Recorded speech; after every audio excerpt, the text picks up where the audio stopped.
Baik, Assalamualaikum warahmatullahi wabarakatuh. Yang terhormat dosen pengampu Apetelia Mardiana, MSc, dan teman-teman sekalian yang saya banggakan. Sebelumnya izin perkenalkan, saya Dina Nuriaeni. Di sini saya sebagai moderator dari kelompok 4 yang akan memandu jalannya presentasi pada hari ini. Nah, adapun materi yang akan disampaikan yaitu studi etnofarmasi tumbuhan berkhasiat obat pada suku Kaili Ledo dan Kaili Moma di Kabupaten Sigi, Provinsi Sulawesi Tengah. Nah, saya tidak sendiri, saya ditemani oleh rekan-rekan saya.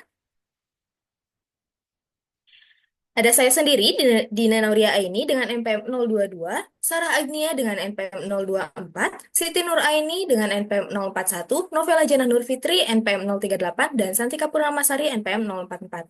Tanpa berlama-lama, kita langsung saja ke pematerian. Waktu dan media saya persilahkan.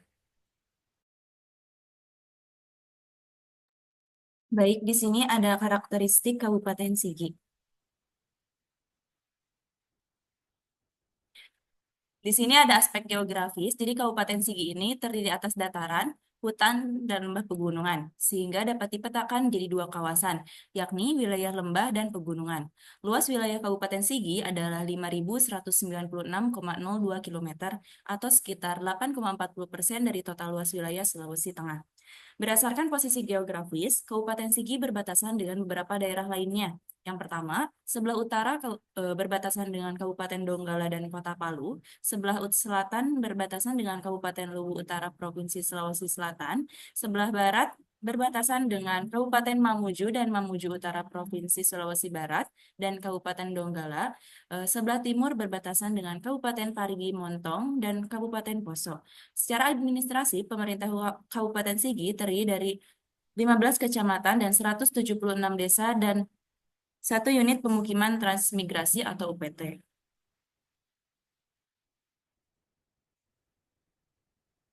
Selanjutnya di sini ada aspek demografis. Jumlah penduduk Kabupaten Sigi dari tahun 2015 terus mengalami kenaikan dari 229,47 jiwa meningkat menjadi 232,174 jiwa pada tahun 2016 dan diproyeksikan mencapai 234,890 jiwa di tahun 2017. Dengan kata lain, rata-rata pertumbuhan penduduk dari tahun 2015 sampai dengan 2017 itu mencapai 1,18%. Penduduk pada tahun 2017 memiliki komposisi penduduk laki-laki sebanyak 120,66 jiwa atau 51,35%, penduduk perempuan sebanyak 114,278 jiwa atau 48,15%. Terjadinya kenaikan jumlah penduduk berpengaruh terhadap kepadatan penduduk Kabupaten Sigi dari tahun 2015 sampai dengan 2017 dengan tingkat kepadatan antar kecamatan yang tidak merata. Peningkatan kepadatan ini dari tahun 2016 mencapai 44 jiwa per kilometer menjadi 45 jiwa per kilometer pada tahun 2017, dengan kepadatan tertinggi di Kecamatan Dolo sebesar 624 jiwa per kilometer. Dan kepadatan terendah berada di Kecamatan Pipikoro dan Kecamatan Lindu dengan kepadatan masing-masing sebesar 9 jiwa per kilometer.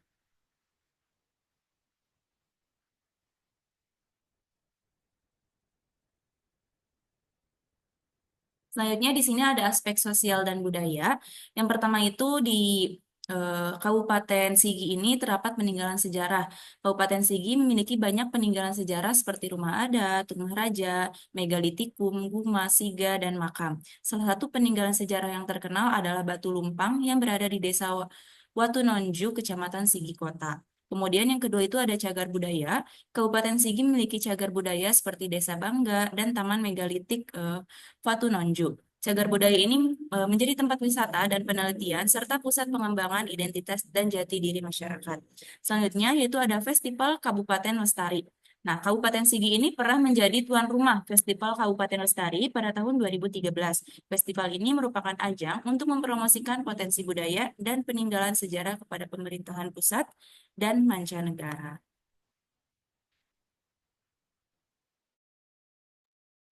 Baik, selanjutnya itu ada local wisdom atau kearifan lokal.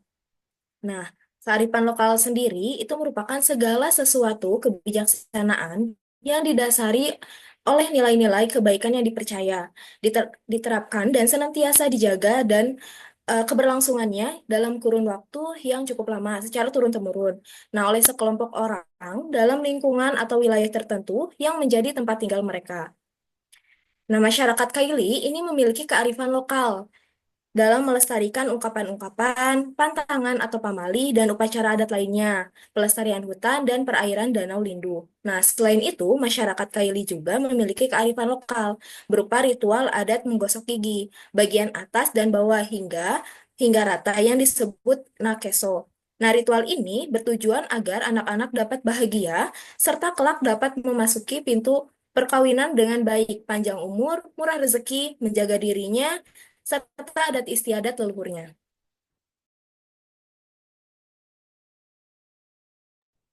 Nah, kemudian di sini terdapat potensi bahan alam.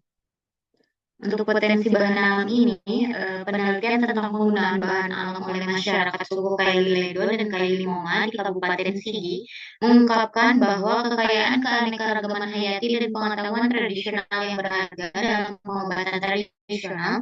Dari hasil identifikasi, suku Kaili Ledo memanfaatkan 86 jenis tumbuhan yang tersebar dalam 37 famili, sedangkan suku Kaili Moma menggunakan 51 spesies tumbuhan dari 29 famili. Tumbuhan dari famili Lamiaceae menjadi yang paling banyak digunakan oleh masyarakat Kaili Moma, sedangkan di Kaili Ledo pemanfaatan berbagai famili tumbuhan menunjukkan kekayaan sumber daya yang luas. Bagian tumbuhan yang paling banyak dimanfaatkan oleh kedua suku adalah daun, dengan tingkat pemanfaatan 53% pada Kaili Ledo dan 49% pada Kaili Moma. Kemudian, penggunaan tumbuhan ini mencakup pengobatan berbagai penyakit, baik kronis, menular, maupun tidak menular, serta untuk perawatan kesehatan dan suplemen. Kedua penelitian ini menegaskan pentingnya pelestarian keanekaragaman hayati dan pengetahuan etnofarmasi. Selain menawarkan peluang besar untuk pengembangan obat-obat herbal, hasil studi ini dapat berkontribusi pada praktik kesehatan masyarakat modern melalui eksplorasi lanjutan potensi bahan alam. Potensi besar ini mendorong perlunya penelitian lebih lanjut untuk memanfaatkan kekayaan sumber daya alam secara berkelanjutan, sehingga dapat memberikan manfaat lebih luas bagi masyarakat lokal maupun.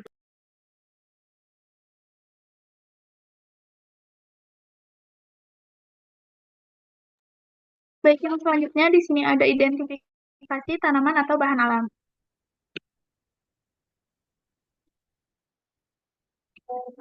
Yang pertama di sini ada dari famili Amaryllidaceae dengan nama spesiesnya ini Citrinum asiaticum, Allium ascalonicum, Allium sativum. Dengan organ yang digunakan yaitu umbinya. Eh, untuk penyakit yang diobatinya yaitu gondok, sakit pinggang, dan menurunkan kolesterol. Kemudian dari famili Euphorbiaceae dengan nama spesiesnya Aphalipa indica, Euphorbia hirta, Jartaropa curcas, Sterculia foetida, Jartaropa multifica, Aleurites mulcanus, Euroforbia heterophylla, dengan organ yang digunakan daun, herba, daun, akar, getah, buah, dan daun. Dengan penyakit yang diobatinya yaitu usus buntu, batu ginjal, antihipertensi, alergi gatal, luka terbuka, menyuburkan rambut, dan melancarkan pencernaan. Yang ketiga ada dari famili Apiaceae dengan nama spesiesnya itu centella atau daun pegagan, dan organ yang digunakannya daun dan untuk mengobati batuk. Yang keempat ada dari famili Lamiaceae dari nama spesiesnya Hyptus capitata, Orthosiponaristatus, Cleranthus, osimum, dengan organ yang digunakannya dari daun semua, dan untuk penyakit yang diobatinya itu TBC, batu ginjal, batuk, asma, dan MAS.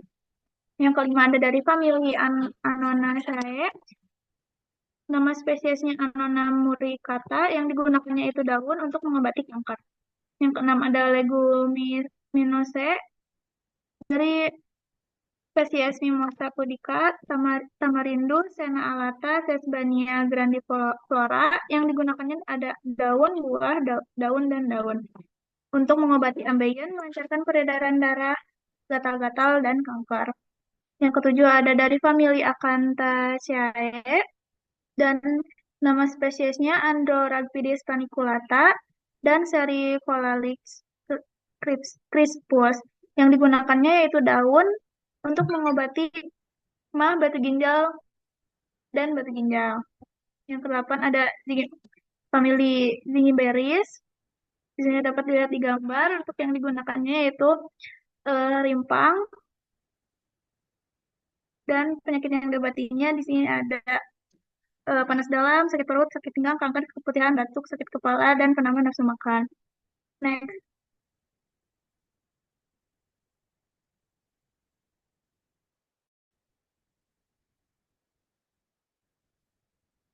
Yang kesembilan ada famili Asteraceae, agarata, dari agaratum. Yang digunakannya yaitu daun untuk melancarkan haid. Kemudian dari famili Thalinaceae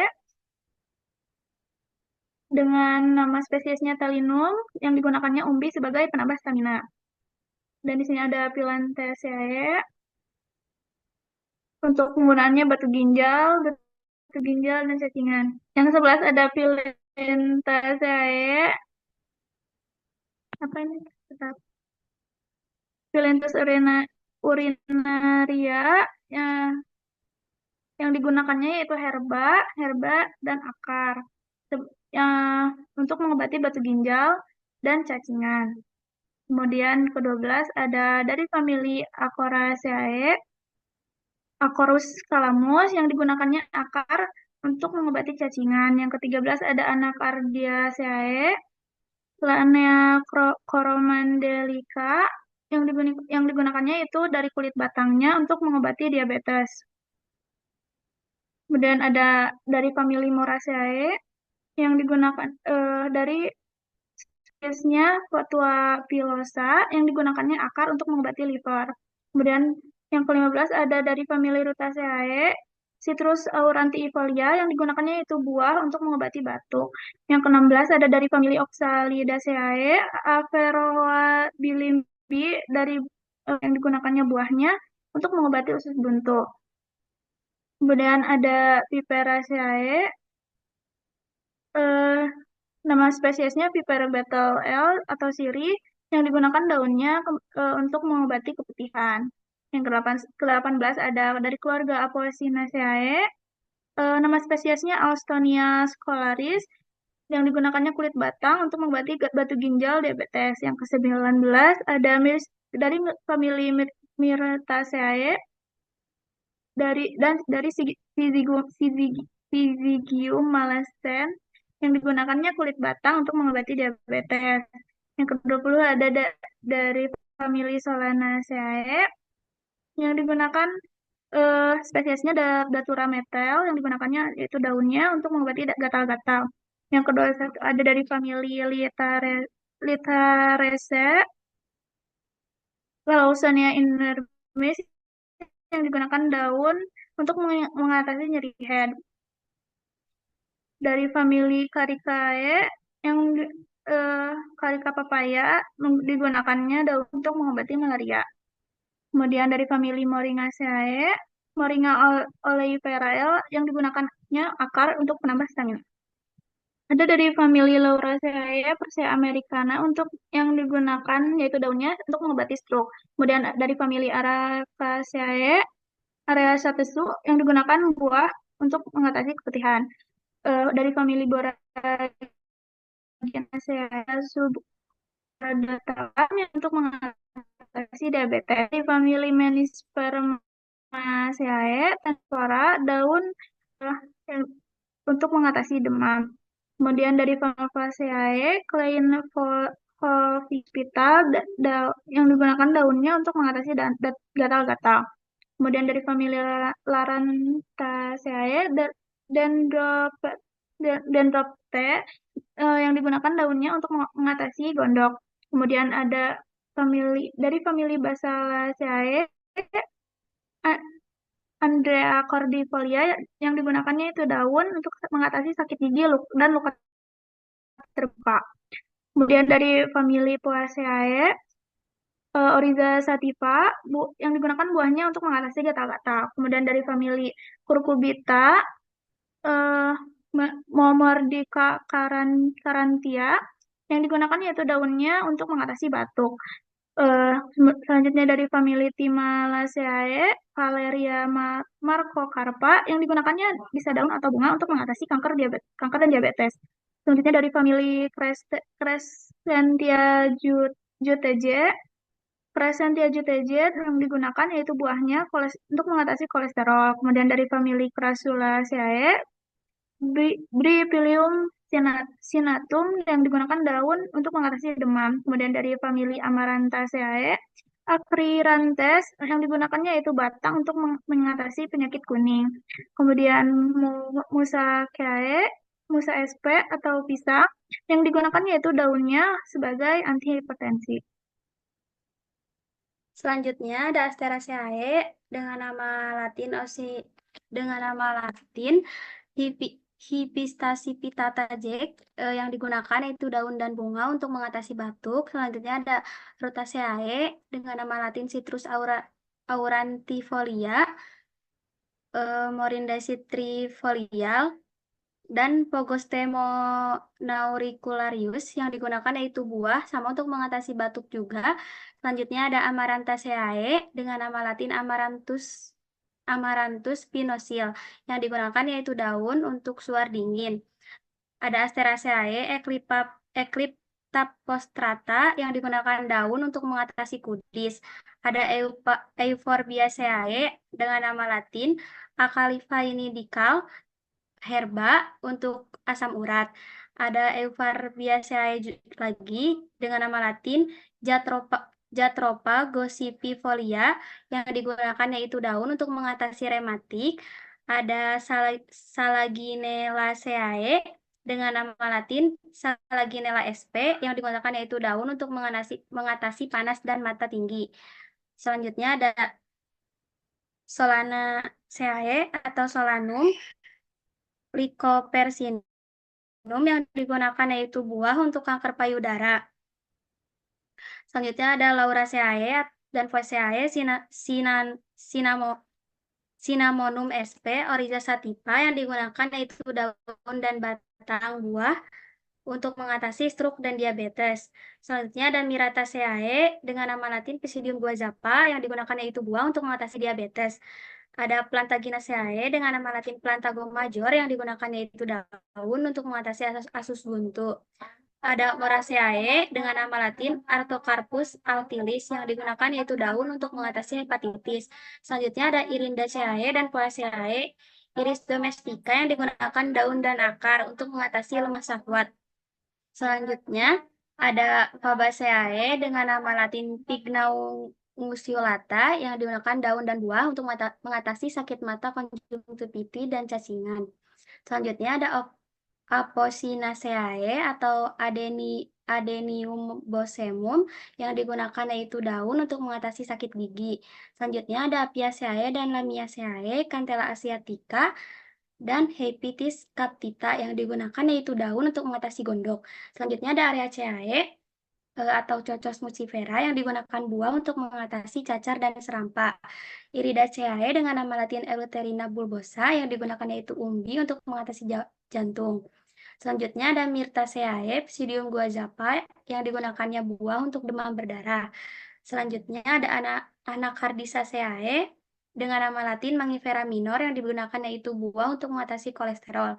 Selanjutnya ada Euphorbiaceae dengan nama Latin Euphorbia hirtael, digunakan herba untuk bronkitis. Laminaceae dengan nama Latin Orthosiphon aristatus, yang digunakan yaitu daun untuk diuretik. Selanjutnya ada Morigaceae dengan nama Latin Moriga oliveralam, yang digunakan yaitu daun untuk mengatasi alergi. Verbenaceae dengan nama Latin Stachytarpeta jamaicanis, yang digunakannya yaitu daun untuk mengobati amandel dan rematik. Dan yang terakhir ada Asparagaceae dengan nama Latin Cordylin prusticosa, yang digunakan yaitu daun untuk mengatasi rabies. Next.